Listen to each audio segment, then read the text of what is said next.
Student, स्वागत है आपके YouTube चैनल निराला स्टडी पर। तो प्यारे बच्चों, आज आप लोग को यूनिट 1 में क्लास 11th के लिए है स्थिर अनुपात का नियम।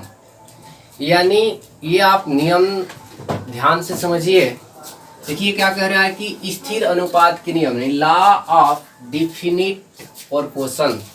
यानी इसका मतलब ये हुआ, ये जो नियम है आपको जोसेफ प्राउस्ट ने 1799 ईस्वी में दिए थे। इस नियम को पहले आप सिंपल से समझिए, उसके बाद आपको हम नोट भी कराएंगे। तो यहाँ पर आपको ये समझना है कि आप कोई भी मतलब जैसे जल हो गया या कार्बन डाइऑक्साइड हो गया, आप जल को किसी भी विधि से क्या कीजिए, प्राप्त कीजिए या किसी भी स्रोत से उसको प्राप्त कीजिए, लेकिन उसका अनुपात जो है स्थिर अनुपात नहीं आएगा। यानी कहने का मतलब यह है कि जोसेफ प्राउस्ट ने इस नियम को 1799 ईस्वी में प्रतिपादन किए थे और इस नियम के अनुसार किसी भी यौगिक में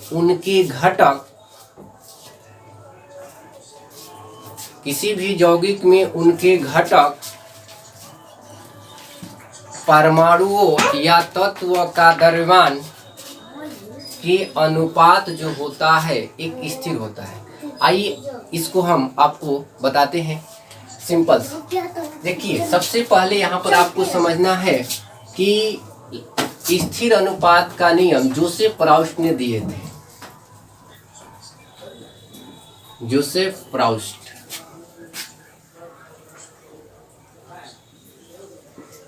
प्राउस्ट ने ये दिए थे नियम आपका 1799 ईस्वी में। ठीक है। अब इस नियम के अनुसार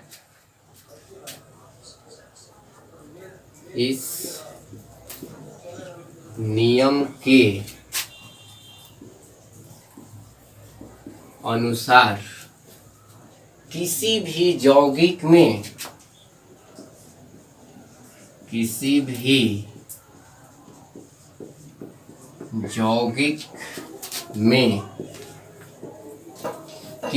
यौगिक में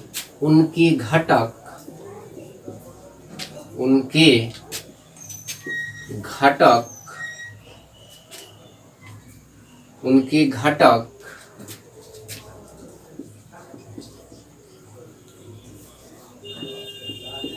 परमाणुओं, पोस्ट में आप लिखेंगे तत्व, उनके घटक परमाणुओं या तत्व द्रव्यमान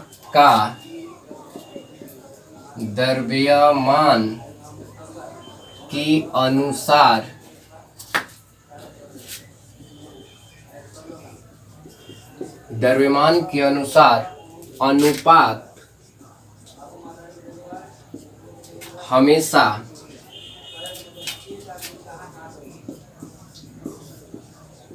स्थिर या निश्चित होता है।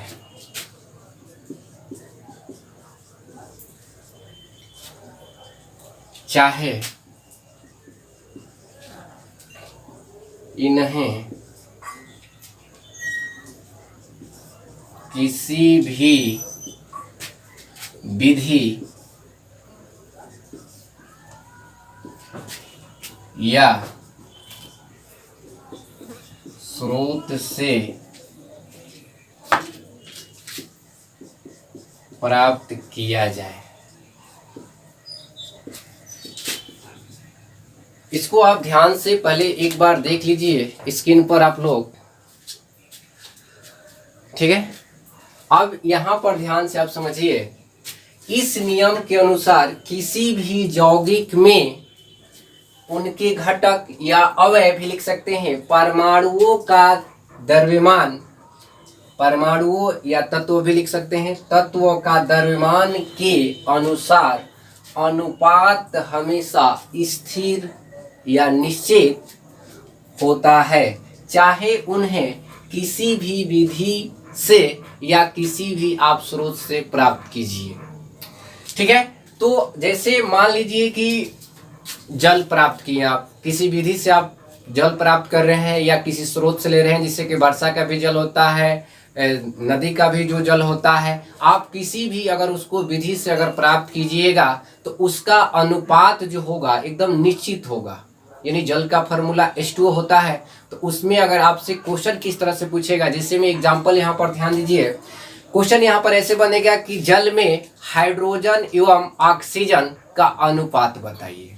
तो हमेशा आपको ध्यान रखना है, चाहे इसको आप किसी भी विधि से या किसी भी स्रोत से प्राप्त कीजिए, या वर्षा का जल हो या आपका समुद्र का जल हो या नदी का जल हो या कल का जल हो, उसका फॉर्मूला तो वही होगा H2O। तो उसमें आपका स्थिर रहेगा। क्या रहेगा स्थिर? यानी उसका अनुपात जो है एक निश्चित होता है, चाहे आप उसे किसी भी विधि से क्या कीजिए, प्राप्त कर लीजिए। और इसको आपको ध्यान रखना है कि इस नियम को, यानी स्थिर अनुपात का नियम जो है, जोसेफ प्राउस्ट ने 1799 ईस्वी में दिए थे। इस नियम के अनुसार किसी भी यौगिक में उनके घटक परमाणुओं तत्वों का द्रव्यमान के अनुसार अनुपात हमेशा क्या होता है, स्थिर यानी निश्चित होता है, चाहे उन्हें किसी भी विधि या स्रोत से आप प्राप्त कीजिए। ठीक है, तो चलिए अब यहाँ पर एग्जाम्पल देखिए आप लोग।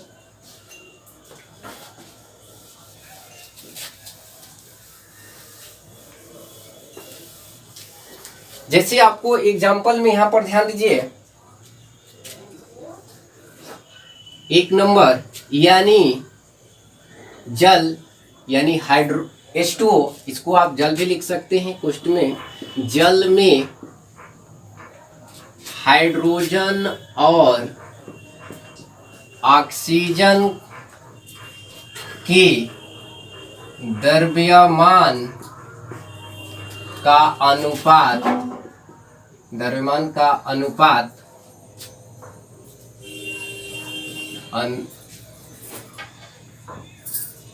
अनुपात क्या कर रहा है, निकालना है। सिंपल सा समझिए, आप चाहे किसी भी स्रोत से उसको प्राप्त कीजिए, आपका अनुपात जो है स्थिर ही आएगा। जिससे मान लीजिए इसमें हम लोग का H2 और O है, तो अब इसका देखिए ये द्रव्यमान के अनुपात कह रहा है, तो इसका हाइड्रोजन का होता है 1 आपका, तो 2 वो है, तो 1 से 2 में गुणा होगा तो 2 हो जाएगा, यानी 2 अनुपात ऑक्सीजन, तो ऑक्सीजन 1 ऑक्सीजन का कितना होता है 16। इसको आप काट दीजिए, यहाँ पर हो जाएगा आपका 1 और यहाँ पर हो जाएगा क्या 8। यानी हम लोग का हाइड्रोजन एवं ऑक्सीजन का अनुपात कितना आ गया 8। आप चाहे किसी भी विधि से क्या कीजिए, जल को प्राप्त कीजिए, उसमें आपका अनुपात जो है, उसका द्रव्यमान का जो अनुपात है हमेशा निश्चित रहेगा, स्थिर रहेगा।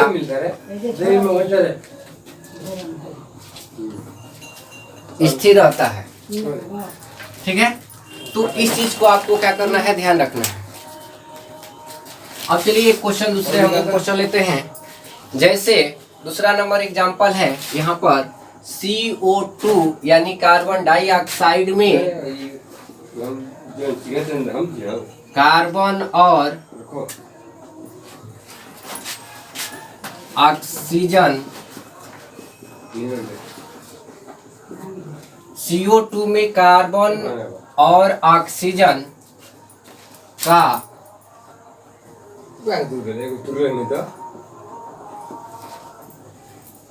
द्रव्यमान का अनुपात